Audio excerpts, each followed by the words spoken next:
গতকালকের হিসাবগুলা কি সব পাইছো? না ভাই, কালকে কিছু হিসাব বাকি রয়েছে। না, সবগুলা হিসাবগুলা কালেক্ট করে আমাকে দাও। ওকে। আসসালামু আলাইকুম। ওয়ালাইকুম আসসালাম। কি ভাই? ভাই আমি আসলাম। আল্লাহ তো আপনাকে অনেক সম্পদের মালিক বানাইছে, এত বড় একটা বিল্ডিং বানাইতেছেন। আমি খুব বড় একটা বিপদের মধ্যে আছি, যদি পারেন আমাকে কিছু সাহায্য করেন। সাহায্য তো আমি করতে পারবো না, তবে একটা রাস্তা আছে। কি রাস্তা ভাই, শুনি তো। আমি আপনাকে টাকা দিতে পারবো, তবে ইন্টারেস্ট লাগবে। জি না ভাই, আমি সুদে টাকা নিতে পারবো না। আরে ভাই, এটা সুদ না তো, আমি ইন্টারেস্টের কথা বলতেছি। ভাই, সুদ আর ইন্টারেস্ট এই একই কথা। আমার লাগবে না আপনার টাকা, আমি চলে যাই। আজকের ম্যাচটা অনেক দারুণ ছিল। হ্যাঁ, দেখেছি আমি। ভালো লাগছে। আসসালামু আলাইকুম। আমি একটু বিপদের মধ্যে আছি, একটু গিয়েছিলাম ওইখানে একজনের কাছে, কিছু টাকার প্রয়োজন।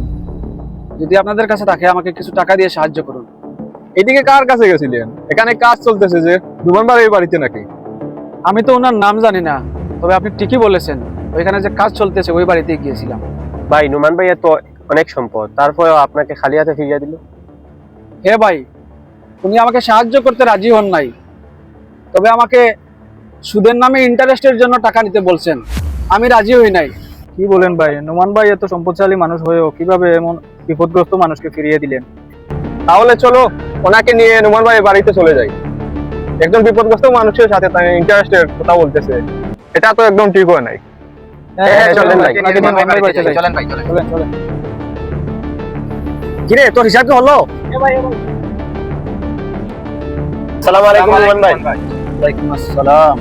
কি ব্যাপার, সবাই দিকে আজকে আমার বাড়িতে? আমরা আসছি, এখানে একটা কুকুর দবাই হয়েছে। আপনি কিছু মাংস নিয়ে আসেন, খেলে আপনার অনেক উপকার হবে। কি আবল তাবল কথা বলেন? আমি কুকুরের মাংস কেন খাবো? আমার অনেক ধন সম্পদের মালিক আমি। আমি চাইলে তো হরিণের মাংস খেতে পারি, আর কুকুরের মাংস তো হারাম, আপনি জানেন না? কুকুরের মাংস খাওয়া হারাম, আর আপনি তো এর থেকে বড়টা খান। আরে আমি কি খাই, আপনি কি বলতেছো? আপনি কি খান জানেন না? উনি আপনার কাছে এসেছে বিপদে পড়ে সাহায্যের জন্য, আপনি ওনাকে সাহায্য না করে বলতেছেন ইন্টারেস্টের টাকা দেওয়া। ইন্টারেস্টের টাকা খাওয়া কি হারাম না? আরে কি বলেন, ইন্টারেস্টের টাকা আর কুকুরের মাংস খাওয়া একই সমান? কুকুরের মাংস খাওয়া হারাম এটা বুঝেন, মদ খাওয়া হারাম এটা বুঝেন, আর ইন্টারেস্টের টাকা খাওয়া যে হারাম এটা বুঝেন না? ইন্টারেস্ট মানেই তো সুদ, আর সুদ খাওয়া তো হারাম। আরে শিপন ভাই তো ঠিক বলছেন।